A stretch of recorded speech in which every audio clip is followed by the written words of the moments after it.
Hare Krishna. Hi అండి, welcome back to Padma channel. మరొక వీడియోతో మీ ముందుకు వచ్చేసింది మీ పద్మ. ఈరోజు మన వీడియోలో చిన్న టిప్తో పూరి ఆయిల్ పీల్చుకోకుండా ప్రిపేర్ చేసుకుందామండి. వీడియో నచ్చితే లైక్ చేసి షేర్ చేసి సబ్స్క్రైబ్ చేసుకోండి మన ఛానల్ని. ఇక లేట్ చేయకుండా వీడియోలోకి వెళ్దామా. ముందుగా గోధుమ పిండిని జల్లించుకొని అందులో ఒక 2 టేబుల్ స్పూన్ల పేని రవ్వను వేసుకొని కొద్దిగా సాల్ట్ వేసుకొని కొద్దిగా ఆయిల్ వేసుకొని బాగా కలుపుకోవాలండి. ఇక్కడ మీరు 4 కప్పుల గోధుమ పిండి తీసుకున్నారంటే అందులో సగం కొద్దీ కాస్త తక్కువ వాటర్ వేసి కలుపుకోవాలండి. మీరు 4 కప్పులు తీసుకున్నారంటే 1.5 వాటర్ అయితే సరిపోతుందండి. అంతకంటే ఎక్కువ వేసుకున్నామంటే పిండి లూజ్ అవుతుంది, ఆయిల్ ఎక్కువ పీల్చేస్తుందండి. ఇంకా పూరి కూడా పొంగదండి. అందుకే పూరి పిండిని కాస్త గట్టిగానే తడుపుకోవాలి. ఒక 20 మినిట్స్ పిండిని మూత పెట్టేసి పక్కన పెట్టేసుకోవాలండి.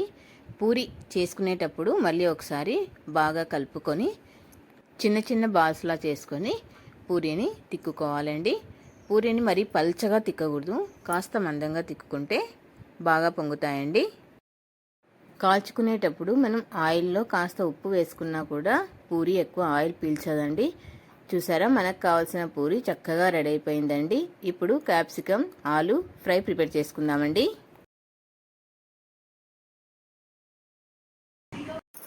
ముందుగా ఈ రెసిపీకి కావాల్సిన పదార్థాలు చూసేద్దామండి. ఆలు, క్యాప్సికమ్, కట్ చేసిన ఆనియన్, ఉప్పు, పసుపు, ఆమ్చూర్ పౌడర్, ధనియాల పౌడర్, కట్ చేసుకున్న ఆనియన్, కట్ చేసుకున్న కొత్తిమీర, కొద్దిగా కరివేపాకు, కారం. అంతేనండి. ఇక ప్రాసెస్లోకి వెళ్దామా. బాగా కలుపుకోండి. ఇదంతా కలిసేలా కలుపుకోండి. ఇందులోనే మీరు కొద్దిగా అల్లం వెల్లుల్లి పేస్ట్ కూడా వేసుకోవచ్చండి కావాలంటే, స్పైసీనెస్ కావాలి అనుకున్నవారు.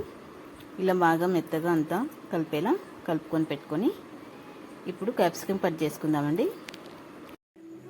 క్యాప్సికమ్ను ఇలా సగం చేసుకొని అందులో ఉన్న గింజ ఉంటుంది కదండి, అది తీసేసుకోండి. ఇలా మనం తయారు చేసుకున్న ఆలు పేస్ట్ని ఇందులో పెట్టేసుకోండి. ఇలా స్టఫ్ చేసుకున్న క్యాప్సికమ్ను ప్యాన్ పెట్టి ఆయిల్ వేడి చేసుకొని అందులో వేసి మగ్గించుకుందామండి.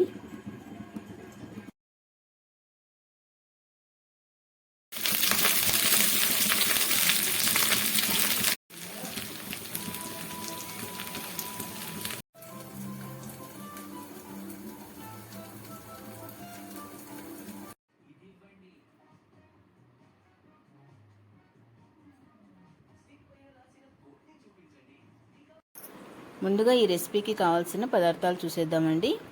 ఆలు, క్యాప్సికమ్, కట్ చేసిన ఆనియన్, ఉప్పు, పసుపు, ఆమ్చూర్ పౌడర్, ధనియాల పౌడర్, కట్ చేసుకున్న ఆనియన్, కట్ చేసుకున్న కొత్తిమీర, కొద్దిగా కరివేపాకు, కారం. అంతేనండి. ఇక ప్రాసెస్లోకి వెళ్దామా. ముందుగా ఆలుని ఉడకబెట్టుకోండి. ఉడికించిన ఆలుని ఇలా స్మాష్ చేసుకోండి మెత్తగా. ఇప్పుడు ఇందులో పసుపు, ఉప్పు మీ రుచికి తగినంత వేసుకోండి, కారం,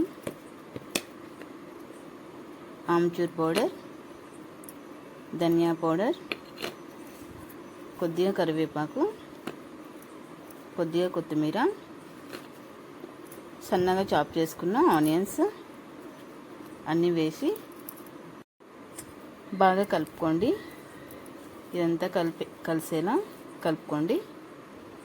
ఇందులోనే మీరు కొద్దిగా అల్లం వెల్లుల్లి పేస్ట్ కూడా వేసుకోవచ్చండి కావాలంటే, స్పైసీనెస్ కావాలి అనుకున్నవారు. ఇలా బాగా మెత్తగా అంతా కలిపేలా కలుపుకొని పెట్టుకొని ఇప్పుడు క్యాప్సికమ్ కట్ చేసుకుందామండి. క్యాప్సికమ్ను ఇలా సగం చేసుకొని అందులో ఉన్న గింజ ఉంటుంది కదండి, అది తీసేసుకోండి. ఇలా మనం తయారు చేసుకున్న ఆలు పేస్ట్ని ఇందులో పెట్టేసుకోండి. ఇలా స్టఫ్ చేసుకున్న క్యాప్సికమ్ను ప్యాన్ పెట్టి ఆయిల్ వేడి చేసుకొని అందులో వేసి మగ్గించుకుందామండి.